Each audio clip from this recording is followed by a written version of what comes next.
Amen. Merci. En priant ce matin, pendant la louange, j'avais ce texte qui me venait. C'est un petit texte d'introduction. Je n'avais pas prévu de vous le partager, donc je ne vais pas plus le développer, mais je voulais vous lire. C'est dans 2 Corinthiens 3, 17 et 18, qui dit « Or, le Seigneur, c'est l'Esprit. Et là où est l'Esprit du Seigneur, là est la liberté. Nous tous qui, sans voix sur le visage, contemplant comme dans un miroir la gloire du Seigneur, nous sommes transformés à son image, de gloire en gloire, par l'Esprit du Seigneur. Et là où est l'Esprit du Seigneur, là est la liberté. Et on en parlait ce matin de prison. Est-ce que c'est un lien facile? Non, je ne pense pas. Je pense que dans notre vie, dans nos vies, on peut avoir des prisons, des endroits où on est encore captif, des endroits où il n'y a pas cette liberté, on peut avoir des blocages, d'autres choses qui nous retiennent. Et là où est l'Esprit du Seigneur, là est la liberté. Mon désir ce matin est qu'à travers ce message sur comment l'Esprit nous guide, nous puissions avoir cette liberté, que ça puisse être un message libérateur. C'est toujours une thématique intéressante, comment le Saint-Esprit nous guide. Et puis avoir aussi des blocages, des appréhensions. Et que nous puissions nous rappeler que là où est l'Esprit du Seigneur, là est la liberté. Et nous tous qui contemplons comme dans un miroir la gloire du Seigneur, nous sommes transformés à son image, de gloire en gloire, par l'Esprit du Seigneur. Ça me fait toujours penser à... Bon, maintenant, il y a moins, mais quand on était enfant, souvent dans la chambre, on avait ces étoiles qui brillaient, phosphorescentes. Et des fois, je me dis, mais plus on contemple le Seigneur, plus on brille. Puis même dans les ténèbres, on voit qu'il y a une lumière. Et ce texte fait allusion évidemment à Moïse qui descendait de la montagne avec le visage transfiguré, parce qu'il était en contact avec Dieu. Il devait même mettre un voile sur son visage. Des fois, j'essaie d'imaginer la scène, comment un visage peut tellement briller qu'on doit le couvrir. Et Paul dit, mais si ce ministère de la loi a été glorieux, à combien plus forte raison, le ministère de l'Esprit sera infiniment plus glorieux. On est dans une période assez particulière. Alors maintenant, ça fait 2000 ans qu'on a eu cette période, donc ça va. Mais si on revient 2000 ans en arrière, Jésus est parti. Il y a eu l'ascension, Jésus est au ciel, il allait rejoindre son Père, mais il n'y a pas encore l'Esprit. Parce que l'Esprit n'a pas encore été envoyé. Donc Jésus n'est plus là, et l'Esprit n'est pas encore là. Et les disciples sont dans une période un peu charnière, parce que leur maître, celui pour qui ils ont voué leur vie pendant 3 ans, ils se sont engagés à le suivre, à être disciples, n'est plus là. Et le Saint-Esprit que Jésus a promis n'est pas encore là. On ne sait pas quand il va venir. Non, on le sait, mais à l'époque, ils ne le savaient pas. Ils étaient là, un peu orphelins. On le voit aussi un peu dans Jean 21, on dit qu'on a cette page miraculeuse, Pierre, les disciples, Jésus n'est plus là, ils ne savent plus trop quoi faire. D'un coup, ils retournent faire ce qu'ils savent faire. Ils vont pécher, puis ça ne marche pas. Ça, c'est quand même embêtant. Des pêcheurs qui vont pêcher, puis ils disent, on va retourner à ce qu'on sait faire, et ça ne marche pas. Ils n'attrapent pas de poisson. Et ce matin, je voulais vous parler de la Pentecôte, d'une certaine manière de l'œuvre de l'Esprit. Donc vous allez me dire, mais oui, mais le dimanche de Pentecôte, c'est dimanche prochain, tu as une semaine d'avance. Mais non, je pense qu'on peut déjà aussi se préparer à ce temps de Pentecôte, et je pense que d'une certaine manière, la Pentecôte, c'est tous les jours de notre vie.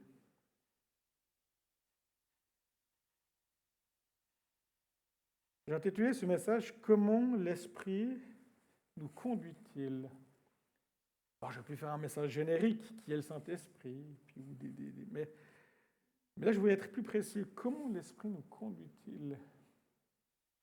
Parce que j'aime bien le verbe « conduire », parce qu'on le retrouve dans la Bible, on va le voir à plusieurs reprises.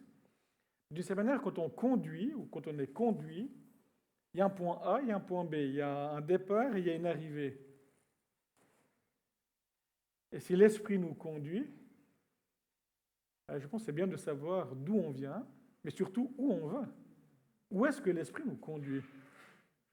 Et pour moi, ça c'est la question que j'aimerais essayer, sans prétention, parce qu'en 30 minutes, ce n'est pas exhaustif, mais d'avoir des pistes. Comment l'esprit nous guide et vers où il nous guide?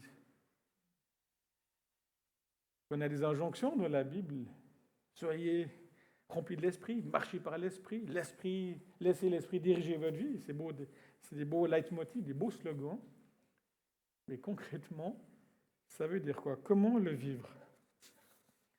Et j'aimerais commencer par ce texte. C'est Jésus qui le dit.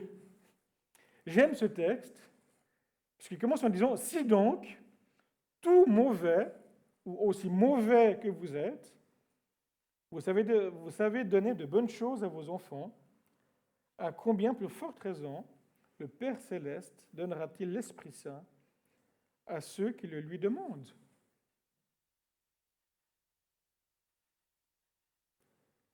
Si aussi mauvais que nous sommes, on sait donner de bonnes choses à nos enfants. Les enfants sont partis, j'en déduis que les parents sont dans la salle. En tant que parents, vous aimez vos enfants, et je veux dire, vous souhaitez le meilleur pour eux. Et de la même manière, Dieu souhaite le meilleur pour nous. Et quel est le meilleur cadeau qu'il puisse nous donner?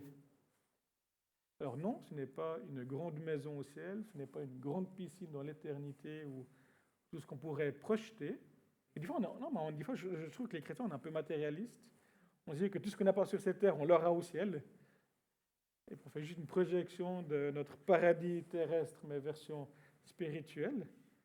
Mais le texte dit, le Père donnera l'Esprit Saint à ceux qui lui le demandent.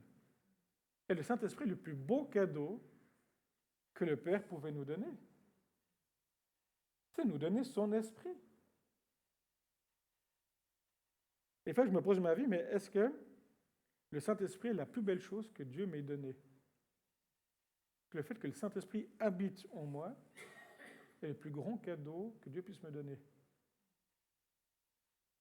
Je n'ai pas forcément la réponse toute faite, parce que voilà, ça demande aussi une compréhension. Je dis, mais qu'est-ce que ça veut dire? Qu'est-ce que ça implique de dire que Dieu habite en moi? Qu'est-ce que ça implique de dire que le Créateur habite dans la créature? L'Esprit de Dieu, qu'on voit déjà dans la Genèse, cet esprit qui a supervisé, on va dire, toute la création, l'Esprit de Dieu qui planait au-dessus des eaux, cet esprit-là qui a créé l'univers dans toute sa complexité. Quand on regarde la nature, le cerveau humain, les yeux, l'univers, la taille de l'univers, on se dit que ce Dieu créateur qui a mis tous ces principes en place habite en nous. Et tellement souvent on le réduit à certaines manifestations ou certains aspects qu'on essaie de mettre en boîte. Et on oublie que l'Esprit est Dieu et que nous sommes créatures. Et je pense que c'est bien de se rappeler un peu ce rapport entre ce Dieu créateur et nous.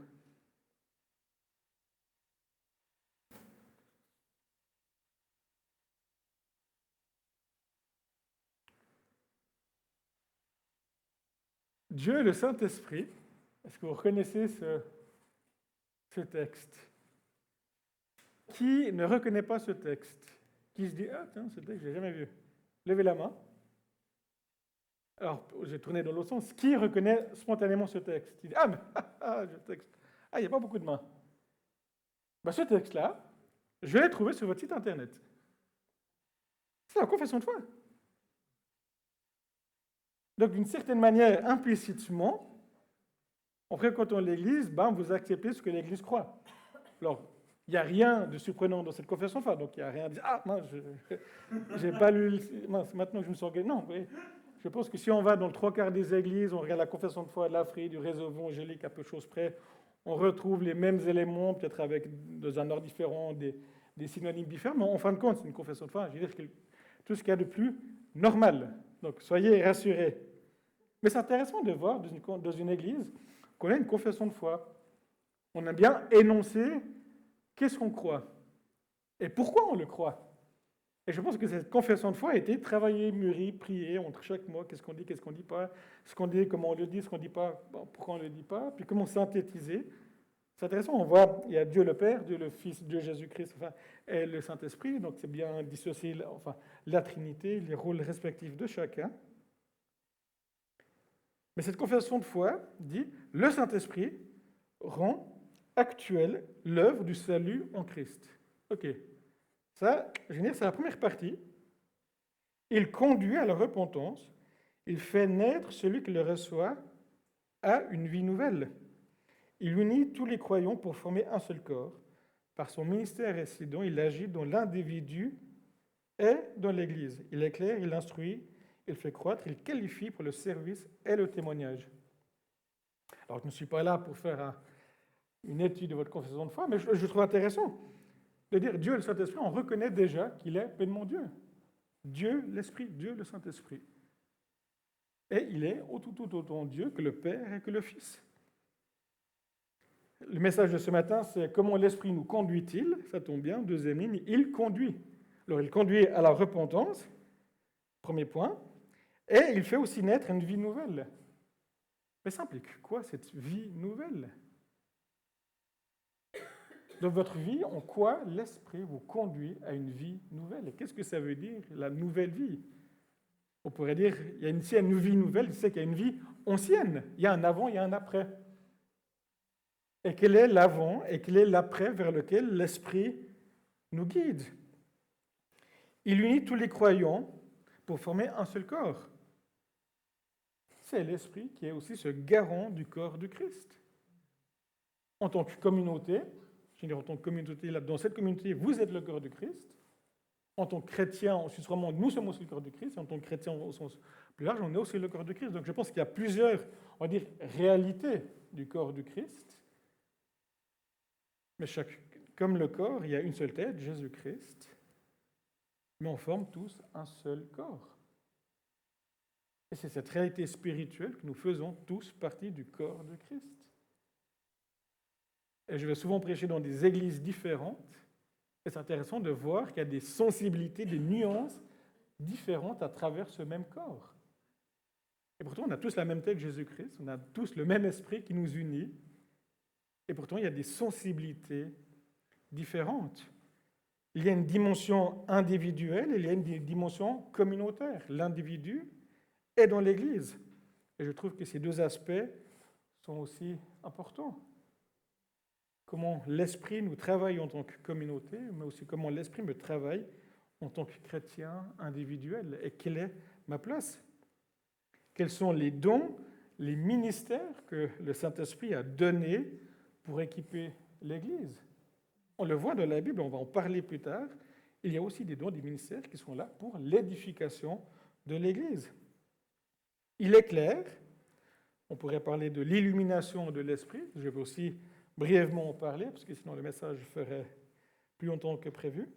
Et c'est lui qui nous fait croître, qui qualifie pour le service, et le témoignage. J'aime l'image de la croissance, comme un arbre. Il y a la vie, il y a une croissance. Un arbre, il grandit. Si un arbre ne grandit pas, ce n'est pas un arbre, c'est un bonsaï. Mais c'est vrai, un bonsaï, il a tout. Il a des racines, des troncs, des feuilles, mais il est petit, il reste chétif. Et je pense qu'en tant que chrétien, avec l'œuvre de l'Esprit en nous, on est appelé à grandir, à nous développer. Il y a cette vie. Et il y a aussi toute cette dimension du témoignage. Parce que le témoignage chrétien est central. Comme on le verra après dans ce texte du début des Actes. Ainsi, on a ce besoin du Saint-Esprit. L'Esprit examine tout, même les profondeurs de Dieu. Si on reprend avec ce texte de Luc 11, 13, où Dieu nous donne son Esprit, Dieu nous donne de se faire connaître. L'Esprit sonde tout, même les profondeurs de Dieu. C'est quand même impressionnant. L'Esprit sonde tout. Là, je n'ai pas mis ce matin le texte, mais l'Esprit est aussi appelé l'Esprit du Christ, l'Esprit de Christ. Et d'une certaine manière, l'Esprit n'est pas juste une émanation du Père et du Fils, il est une vraie personne, il est autant Dieu.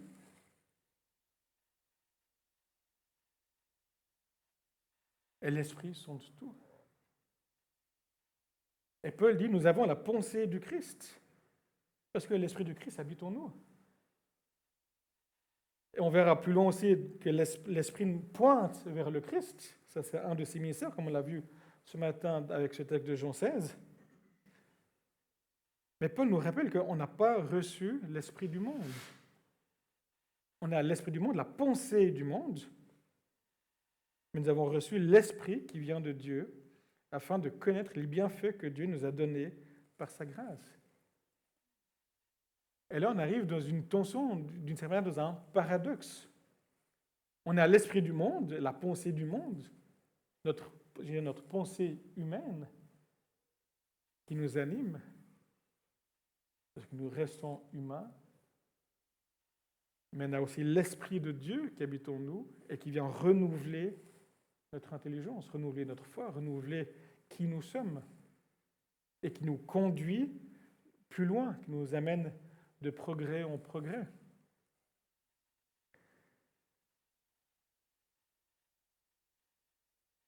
Et pour revenir à cette dimension du témoignage, on a cette promesse que les disciples avaient entre le moment où Jésus est monté au ciel de l'Ascension et la Pentecôte.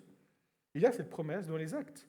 Vous recevrez une puissance lorsque le Saint-Esprit viendra sur vous et vous serez mes témoins.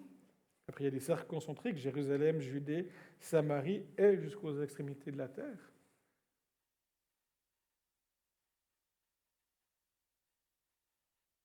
Et je veux dire, la mission première de l'Esprit, c'est de nous rendre témoins de Christ. Vous serez mes témoins. Est-ce qu'on est témoin du Christ? Une question rhétorique que je vous pose, que je me pose. Mais sommes-nous témoins de Christ? Est-ce que les gens autour de nous voient Christ à travers nous? Ça, c'est une question. Dans notre caractère, dans notre manière de parler, dans notre manière de nous comporter. On reflète Christ, est-ce qu'on manifeste Christ?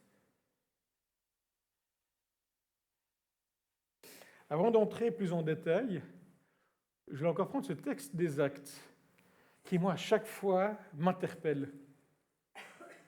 On ne va pas forcément tout le lire, mais on est dans une situation où c'est le début de l'Église. Acte 13, c'est le début de l'apôtre Paul. Et là, on a un texte qui, pour moi, reste paradoxal. On a le Saint-Esprit dit. L'Esprit dit, mettez-moi à part Barnabas et Saul pour la tâche à laquelle je les ai appelés. L'Esprit dit. Alors, comment il a dit ça? J'en sais rien, j'y étais pas. Mais je trouve fort ce texte. C'est quand la dernière fois dans votre communauté où l'Esprit vous a dit quelque chose de manière, je veux dire, claire? Dieu nous parle. Quand on lit la Bible, il y a cette illumination, des textes nous parlent, nous travaillent, un chant de louange. Dieu agit en nous. Mais en tant que communauté, quand est-ce que la dernière fois que le Saint-Esprit a pris position? Et moi, ça m'interpelle. Parce que eux, ils n'ont pas dit « Ah, cool !» du départ. L'Esprit a dit quelque chose. Et qu'est-ce qu'ils ont fait? Ils ont quand même jeûné. Combien de temps? Je ne sais pas. Ils ont prié. Ils ont discerné que ça venait de Dieu. Et après, ils ont posé les mains. Et Barnabas et Paul ont été envoyés par le Saint-Esprit. Et j'aime ce texte parce qu'on voit que l'Esprit a une volonté. L'Esprit est à l'œuvre.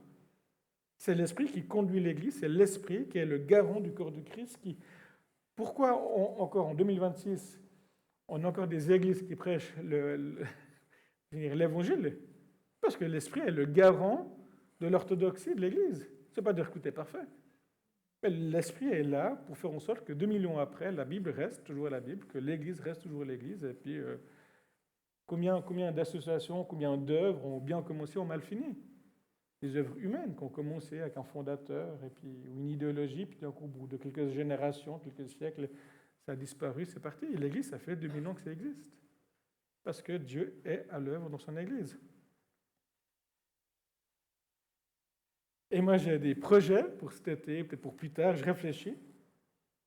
Est-ce que je suis envoyé par le Saint-Esprit dans ce que je fais? Dans ce que je vais faire?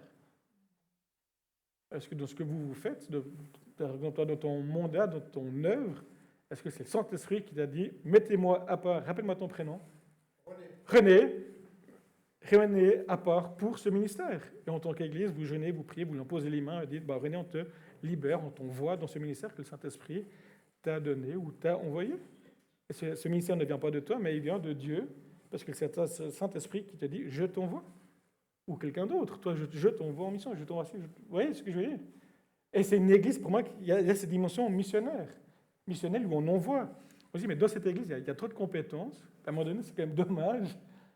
Il faut en faire bénéficier les autres. Et c'est ce qui s'est passé dans cette église d'Antioche.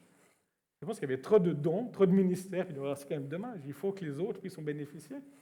Plutôt de garder, de vouloir conserver, mais ils ont envoyé. Et moi, j'aime bien cette dimension-là. Parce que pour moi, c'est là où il y a aussi cette vie de l'esprit. Et ce n'est pas une division pour des mauvaises raisons, mais c'est une bénédiction, comme une cellule qui se divise pour donner la vie, puis qui se multiplie. Et petite parenthèse, je trouve qu'il y a trop d'églises qui cherchent à accumuler, alors qu'on peut être généreux puis en faire bénéficier d'autres. Voilà, c'est la petite parenthèse. Mais pour revenir à nos moutons, quels sont alors les désirs de l'esprit en nous et pour nous? Et on a toujours ce rappel, cette injonction, marchez par l'esprit. Et vous n'accomplirez pas les désirs de votre propre nature. Et moi, ce texte me défie. Qu'est-ce que ça veut dire marcher par l'esprit? Comment être sensible à ce que l'esprit veut me dire? Comment je peux marcher par l'esprit? Des fois, on se dit, oh, c'est beau, marcher par l'esprit, c'est sympa. Et concrètement, comment on le vit? Et j'aimerais vous apporter après quelques pistes aussi, peut-être un peu plus concrètes, qu'on peut vivre. Mais je pense qu'il faut déjà réaliser que notre nature humaine a aussi des désirs. On a beau être chrétien, c'est pas parce qu'on est chrétien que tous nos désirs sont justes et légitimes. Et c'est pas parce qu'on est chrétien baptisé que tout est beau en nous. Je pense que n'importe quel couple marié peut dire que son conjoint, sa conjointe, ses enfants ont besoin de progresser dans la sainteté, ont besoin de progresser dans la débondance du Saint-Esprit, parce qu'on reste humain. Et on reste malheureusement toujours avec cette nature humaine. Et on appelait, c'est une démarche, c'est une progression de laisser le Saint-Esprit remplir notre vie, remplir nos pensées, remplir tout notre être, notre caractère. Si on regarde en arrière, peut-être 3 ans, 5 ans, 10 ans, est-ce que vous avez progressé dans votre caractère, de votre intelligence, de votre amour pour Dieu, de votre compréhension de la Bible, de qui est Jésus, de l'œuvre de Jésus? Ou est-ce que vous êtes dans une sorte de routine, un faux plat? Et je reviens dans 5 ans, dans 10 ans, est-ce que moi-même, j'aurais changé? Est-ce que vous aurez changé? Est-ce que cette vie de l'esprit se sera développée en vous, en moi? Et ça, c'est une question que je me pose régulièrement. Je me dis, Patrick, tu as 38 ans aujourd'hui. Quand tu avais 28 ans, 18 ans, où est-ce que tu en étais? Est-ce que tu peux dire que j'ai fait des progrès? Est-ce que j'ai grandi en amour? Est-ce que j'ai grandi en patience, en fidélité, en bonté, en tous les fruits, toutes les caractéristiques du fruit de l'esprit? Est-ce que dans mon comportement, il y a un changement? Paul le dit dans Romains 12:1, ne vous conformez pas au siècle présent, mais soyez transformés, soyez métamorphosés de votre intelligence. Est-ce qu'il y a ce renouvellement de l'intelligence en nous? Et c'est une question que je me pose régulièrement. L'esprit a des désirs contraires à ceux de la nature humaine. C'est intéressant, des désirs. L'esprit est vraiment une personne, il a des désirs. Il a des aspirations pour nous. Et les désirs de l'esprit, pour chacun d'entre nous, c'est que nous soyons dirigés par lui, que nous soyons changés, que nous soyons transformés dans qui nous sommes. Et pour moi, le drame de l'Église, au sens général, le drame des chrétiens, pour moi, il y a cet aspect d'avoir un peu le cul entre deux chaises. On est dans ce monde, on n'est pas du monde, on a l'Esprit de Dieu qui habite en nous, on doit marcher par l'Esprit, puis en même temps, on reste humain. Puis d'une certaine manière, on veut un peu le beurre, l'argent du beurre, on veut la bénédiction de Dieu, mais en même temps, on veut quand même vivre notre vie, être d'une certaine manière un peu mondain du monde. Et il y a cette tension, on veut être béni de Dieu, on veut, pendant les temps de louange, être guéri, avoir cette plénitude de l'esprit, mais on veut quand même avoir une belle voiture, une belle maison, des vacances, un petit chalet dans les Alpes parce que c'est sympa l'été ou l'hiver. Puis on veut un peu les deux. Et pour moi, il y a beaucoup de chrétiens qui ont cette tension en disant, mais on n'est pas vraiment du monde, donc on n'a pas les valeurs du monde. En même temps, on n'est pas assez, si vous me permettez l'expression, pas assez spirituel pour être heureux, épanoui en Christ. On lorgne toujours un peu sur le monde. Et des fois, ça me fait penser un peu comme le peuple d'Israël quand ils étaient encore dans le désert. Dieu les libère d'Égypte, de l'esclavage, et les amène en direction du pays premier, vers la liberté, vers ce pays où coule le lait et le miel. D'une certaine manière, les Israélites, pendant ces 40 ans, ils disaient, mais on était mis en Égypte, on veut revenir en Égypte. Puis ils marchaient un peu à reculons, puis on voit Moïse, toute cette lutte entre sortir Israël de cet esclavage. Et je veux dire, c'était plus facile pour Moïse de sortir Israël d'Égypte que de sortir l'Égypte du cœur d'Israël. Et pour moi, c'est ça aussi une tension de la vie chrétienne. C'est d'être épanoui en Christ, de trouver notre joie, notre plaisir en Christ. Et que le monde, les valeurs du monde deviennent, je veux dire, secondaires. Le monde passe et son attrait aussi. Et pour moi, c'est ça, cette tension que l'Esprit fait naître en nous. C'est qu'il y a cette nouvelle naissance, cette nouvelle réalité, qu'on est enfant de Dieu. Là, je suis en train un peu de spoiler la suite de mon message, mais il y a déjà, ce pas encore. Vous voyez un peu cette tension, on aspire à être avec Dieu, on aspire, quand on lit la Bible, à avoir cette intimité avec Dieu, et on réalise qu'on a aussi ce côté humain. On reste humain, et on a besoin que le Saint-Esprit vienne nous guider, nous inspirer, à travers la lecture de la Bible, à travers la prière, à travers cette communion de l'Esprit, que nous puissions être pleinement heureux et épanouis en Christ. Et nous ne soyons pas des chrétiens, je veux dire, malheureux, qui marchent en reculant. Est-ce que, ça c'est pas prévu dans le message, mais est-ce que la sanctification est un mal nécessaire? Ah, mais c'est vrai. Moi, je me pose la question. Est-ce que la sanctification, le fait d'être saint, d'être consacré, est un mal nécessaire? Ou est-ce que c'est un objet de plaisir, de désir? Des fois, on voit l'Ancien Testament, on avait les prêtres qui étaient autour du temple, le grand prêtre qui ne pouvait pas trop sortir pour ne pas se souiller, puis ils restaient dans ce lieu saint dehors, puis ils étaient mis à part. Des fois, on voit la sanctification, la consécration comme quelque chose un petit peu de rabat-joie. Mais l'Esprit Saint, il est saint. C'est son premier attribut.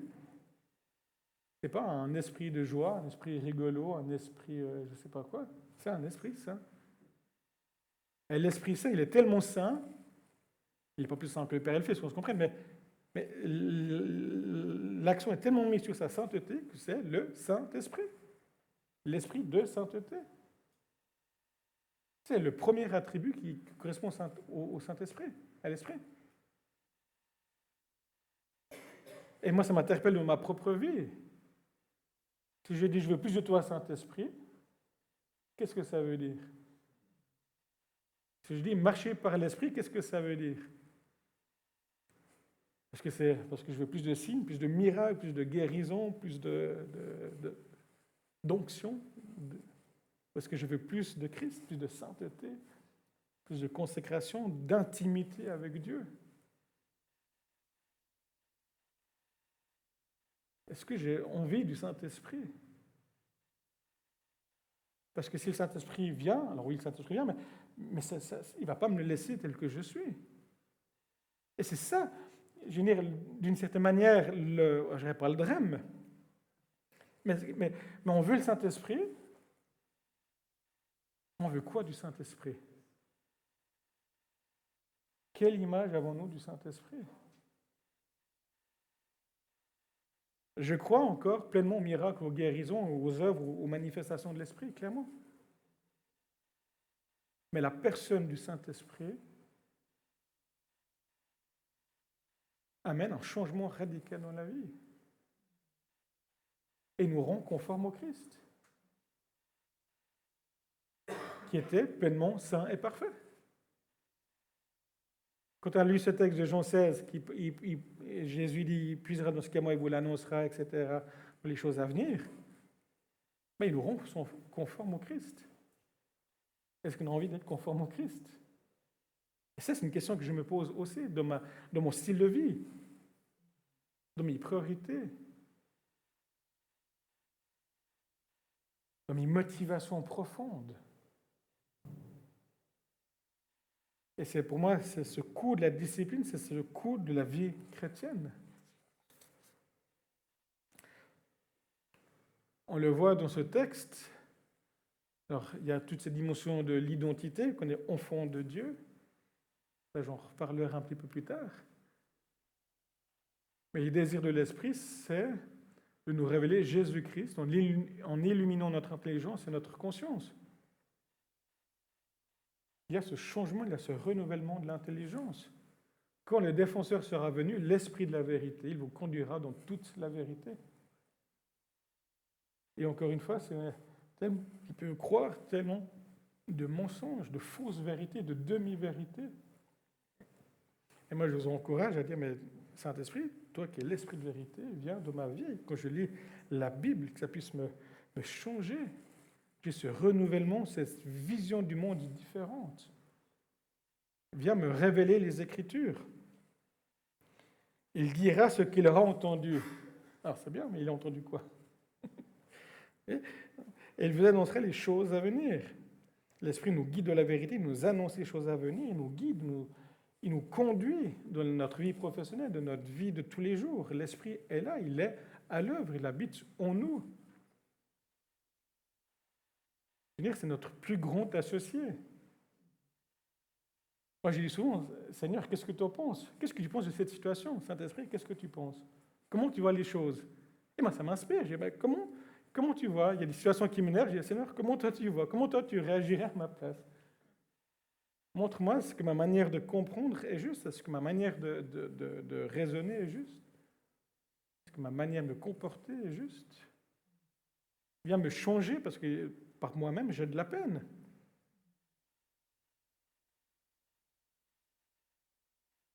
Paul parle dans Galates 4,19 qui vit les douleurs de l'accouchement, de l'enfantement, jusqu'à ce que le Christ soit formé dans les Galates. Moi, j'aime cette image où l'Esprit vient et il nous change, il fait naître des choses en nous. Il nous rend conformes au Christ, qui est notre modèle.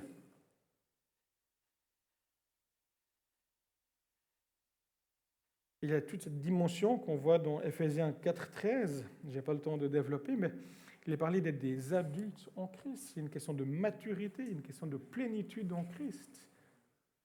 En tant que chrétien, on est appelé à avoir cette maturité spirituelle, de ne pas rester des enfants dans la foi, des enfants immatures, à un moment donné, de grandir. Comme il prend l'exemple aussi dans d'autres textes où il y a la nourriture liquide et la nourriture solide.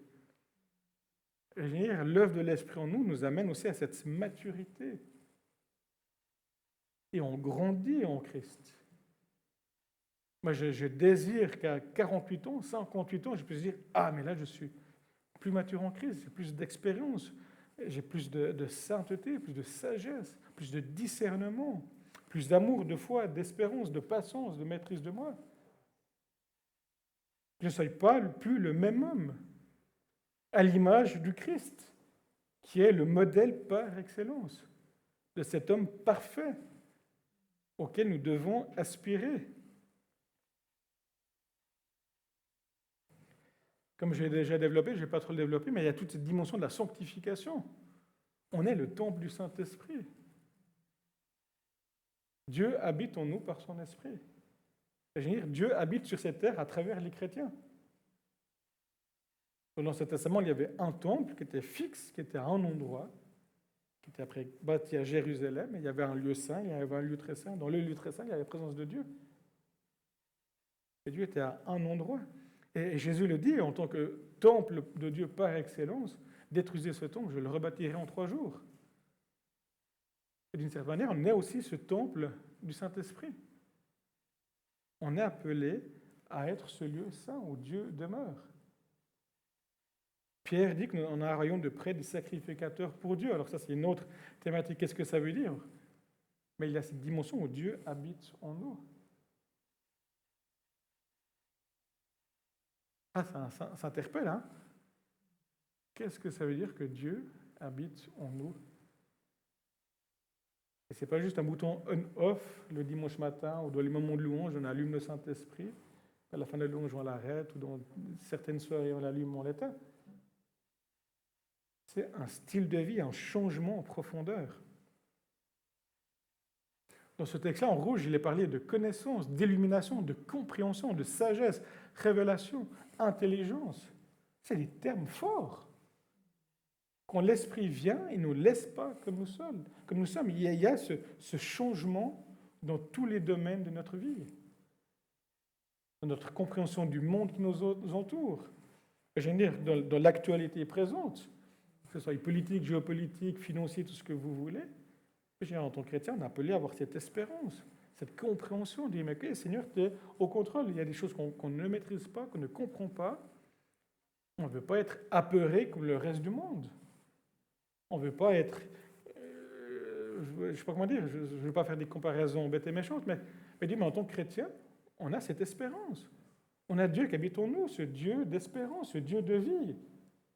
Et dans ce monde tellement désespéré, je veux dire qu'on doit être des sources d'espoir pour les gens qui nous entourent, pour nos familles, nos amis, nos collègues. On doit avoir une autre vision du monde.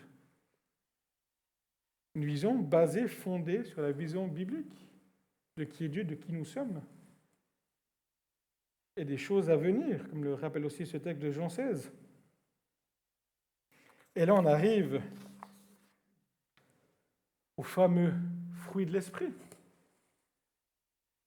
Je fais une petite parenthèse, vous remarquerez qu'il n'est pas marqué les fruits de l'esprit. Ce n'est pas les fruits de l'esprit, mais c'est le fruit de l'esprit.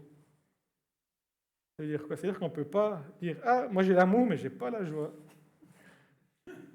Par contre, j'ai la joie, mais je n'ai pas la patience. Donc vous voyez, on ne peut pas fragmenter comme ça, on ne peut pas dire c'est les fruits, puis on a certains fruits, puis d'autres pas. Moi j'ai déjà vu des images où on voit un joli arbre avec les 9 fruits, puis on dit ah ben c'est chaque comme des pommes, c'est 9 fruits différents. Non, c'est un fruit. Puis je veux dire, c'est 9 déclinaisons. Des fois, on pourrait prendre comme un diamant, et puis c'est comme un spectre, c'est 9 aspects ou 9 ongles différents, mais c'est le même fruit de l'esprit.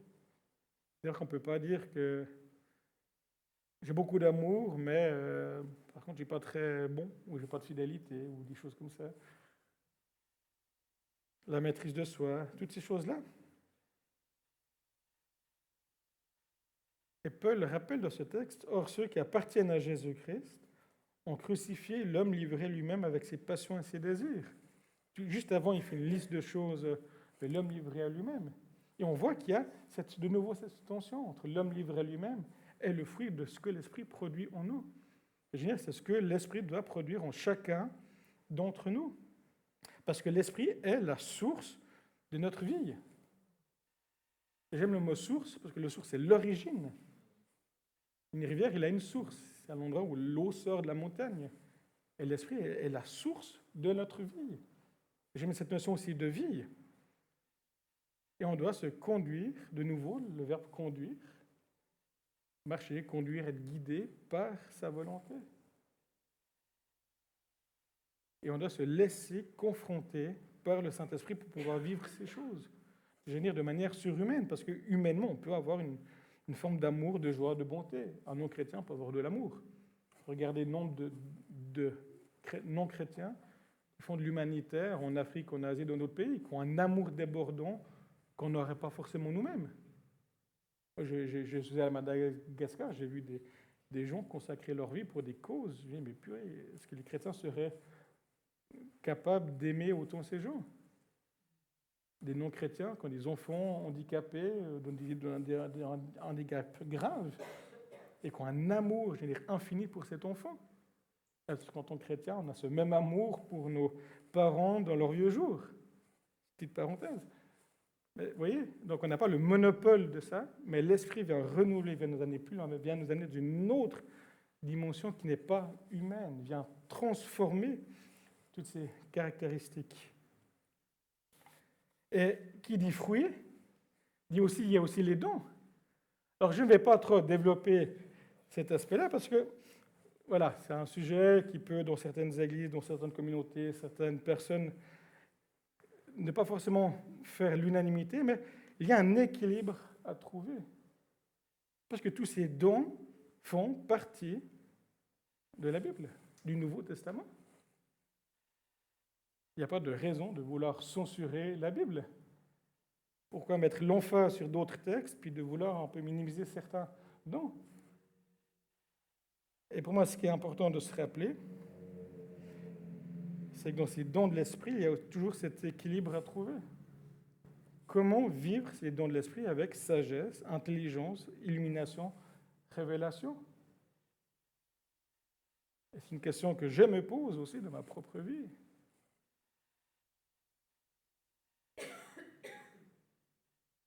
On le voit, l'esprit donne en vue du bien commun. Il est donné, l'esprit qui distribue. Moi, j'aime ce côté généreux qui... Hey, tiens, peux-tu, tiens, vas-y. Puis après, c'est à chacun d'avoir la sagesse de savoir comment l'utiliser, quoi, quand, comment. Mais n'oublions pas qu'on reconnaît un arbre à ses fruits et pas à ses dons. Donc pour moi, le fruit de l'esprit est beaucoup plus important que les dons de l'esprit. Et je pense que si on vit le fruit de l'esprit de manière juste, on a une meilleure compréhension de comment vivre ces dons de l'esprit dans notre propre vie, en communauté, dans l'Église au sens large. Et j'en viens plus ou moins à ma conclusion. J'aime cette image de ces vieilles radios. Parce que maintenant, c'est trop facile, on a déjà toutes les fréquences avec le DAB+. Mais à l'époque, il fallait avoir la bonne fréquence. Et si on n'avait pas la bonne fréquence, on n'entendait pas la bonne chaîne. Ou on n'entendait rien, puis ça grésillait, puis on détournait. Des fois, ça me fait penser à notre écoute du Saint-Esprit. Le Saint-Esprit peut parler, mais ce n'est pas sur la bonne fréquence, on n'entend pas. Peut-être que ça grésille. Et je me pose la question, mais est-ce qu'il y a des aspects de ma vie, des péchés non confessés, un style de vie ou des choses manifestes qui m'empêchent d'entendre la voix de Dieu? Ou est-ce que Dieu m'a déjà parlé, et puis je fais comme Jonas, je fais non, j'entends rien, je préfère pas entendre. On est dans la désobéissance parce qu'on sait qu'il y a quelque chose de notre vie où le Saint-Esprit a déjà mis le doigt, on refuse obstinément de régler ce problème. On le voit dans l'Ancien Testament. Dieu reprenait le peuple, à un moment donné, le peuple disait « on n'entend rien ».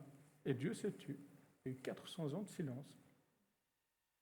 Et je vais vous dire, le problème, ce n'est pas quand Dieu nous fait des reproches, c'est quand Dieu ne dit plus rien. Quand Dieu se tait, c'est mauvais signe. On le voit, j'étais passé il y a quelques semaines, ici, pour le message sur Gédéon. À la fin des juges, Dieu ne dit plus rien. Il n'y a plus rien.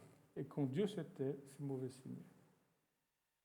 Et je veux dire que tant que Dieu vous parle, Dieu vous interpelle, c'est bon signe. Mais quand vous n'entendez plus la voix de Dieu, ben, prenez vraiment un temps de prière et de repentance. Hop là. Et je finirai avec cette illustration. Ce n'est pas un placement de produit. Mais là, on a une voiture électrique qui a une certaine autonomie, qui a des batteries, 200, 300, 400 km, en fonction de la météo, en fonction de l'âge de la voiture. Et là, on a une autre voiture qui est aussi électrique. Pourtant, cette voiture-là, si vous êtes à tamponneuse, si vous la sortez de où elle est, il y a un grillage au plafond qui lui donne l'électricité, ben vous n'allez pas pouvoir avancer. Parce que cette voiture-là, elle n'a aucune autonomie. Elle est dépendante du grillage électrique pour pouvoir avancer. Et les deux sont électriques. Et la question que je vous pose, que je me pose, c'est quelle est mon autonomie? Est-ce que je suis dépendant du Saint-Esprit? Ou est-ce que je viens le dimanche matin, je vais à la rencontre de prière du lundi, mardi soir, je ci, je ça, j'ai l'étude biblique la semaine, et puis j'ai mon autonomie, et puis ça me permet de tenir quelques jours, une semaine, 2 jours, 2 semaines. Ou est-ce que je suis dépendant du Saint-Esprit? Et j'ai cette dépendance de marcher, d'être conduit par l'Esprit. Dans les domaines de ma vie, de mon travail, dans mes pensées. Je dis, Saint-Esprit, j'ai besoin de toi. Quand je lis la Bible, je dis, mais Saint-Esprit, j'ai besoin de toi. Viens me guider, viens me révéler ta volonté. Que ma vie puisse être conforme à ce que je lis. Que ma vie soit en adéquation avec ce message de l'Évangile. Il n'y a pas cette tension, cette dichotomie entre ce qu'on vit, ce qu'on aspire et ce qu'on vit réellement. Et je pense qu'on sera réellement heureux parce qu'on vivra selon la volonté de Dieu qui est sainte, bonne et parfaite.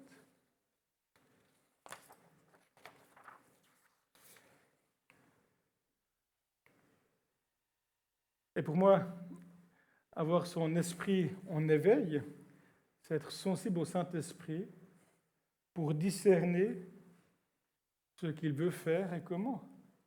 Et ça, c'est libre à chacun. Il y a des sensibilités, on est tous différents.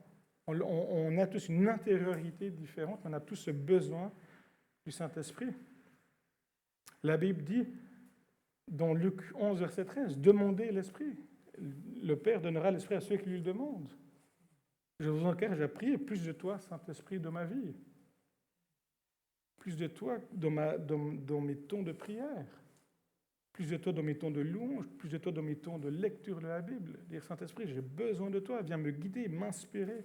Viens illuminer mon intelligence dans tous les domaines de ma vie. Et que je puisse laisser l'Esprit diriger ma vie, marcher par l'Esprit, être rempli de l'Esprit. Et que chacun, selon ses sensibilités, puisse avoir ce désir-là et d'être prêt à se laisser interpeller par le Saint-Esprit et amener plus loin. Parce que l'Esprit est la source de vie. Nous avons besoin du Saint-Esprit. Nous avons désespérément besoin du Saint-Esprit dans notre vie. Je vous propose de prier pour conclure. C'est vrai, Seigneur, merci parce que tu ne nous laisses pas orphelins. Jésus, toi-même, tu dis, il vaut mieux pour vous que je m'en aille. Parce que si je m'en vais, je vous enverrai l'Esprit qui procède du Père, qui sera avec nous pour toujours. Saint-Esprit, merci parce que tu habites en nous. Toi, cet esprit de sainteté, tu habites dans une créature aussi imparfaite que nous. Et tu ne nous laisses pas comme nous sommes. Tu veux nous amener, comme on l'a vu, à cette ressemblance de Christ, à cette plénitude en Christ. Tu nous appelles à te laisser diriger notre vie, parce que tu sais mieux que nous ce dont nous avons besoin. Seigneur, pardon pour notre orgueil, pour notre prétention de vouloir te dire ce que tu dois faire ou ne pas faire, de mieux savoir que toi ce dont nous avons besoin. Seigneur, viens guider notre vie, nos actes, tous les aspects de nos vies, Seigneur, que tu aies un droit de regard, Seigneur. Seigneur, comme dans ce texte de 2 Corinthiens 3,17, que nous puissions avoir ce visage qui brille, que les gens autour de nous puissent te voir à travers nous, que nous soyons différents, que nous soyons animés d'un autre esprit, Seigneur, dans ce monde qui a tellement besoin de toi, Jésus, qu'ils puissent te voir à travers nous, Seigneur. De cet esprit qui est venu pour convaincre le monde de péché, de justice et de jugement.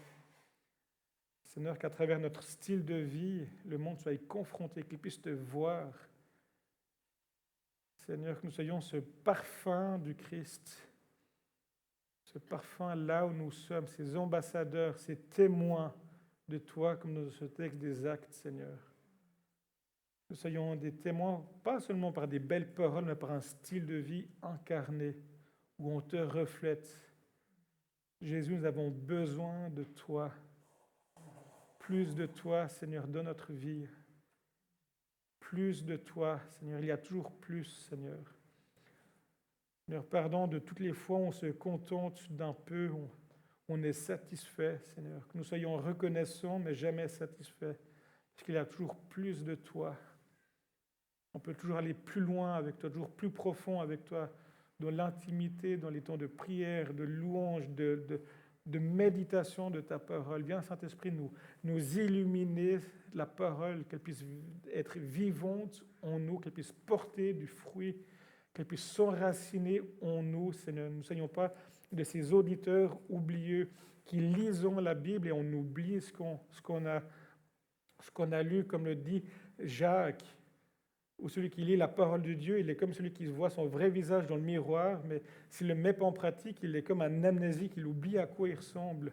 Viens, Saint-Esprit, nous changer, nous confronter à la lecture de ta parole, qu'elle puisse prendre vie en nous, qu'elle puisse s'incarner en nous, Seigneur.